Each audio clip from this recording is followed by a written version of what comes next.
Voilà qui fait son quotidien. Au jour le jour, Huguette Amemado, footballeuse professionnelle, travaille sa condition physique pour être au sommet de son art.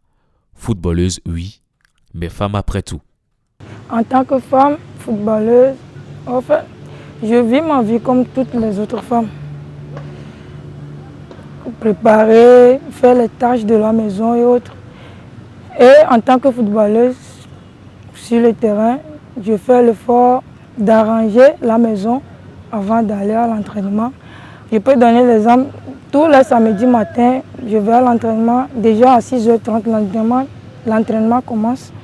Et à 6h, je dois être sur le terrain parce que je suis la capitaine de l'équipe. Donc je fais tout possible d'arranger la maison dans la soirée pour que la matinée soit dégagée pour moi. Capitaine de son club au poste de latéral droit, Huguette a déjà porté la tunique jaune des éperviers. Beaucoup de sacrifices pour arriver à ce stade. Au début, ça n'a pas été du tout facile pour moi.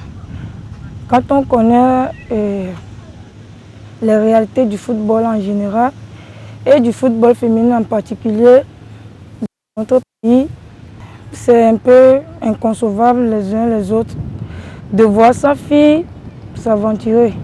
Ailleurs, le foot féminin commence à se développer et gagner en audience.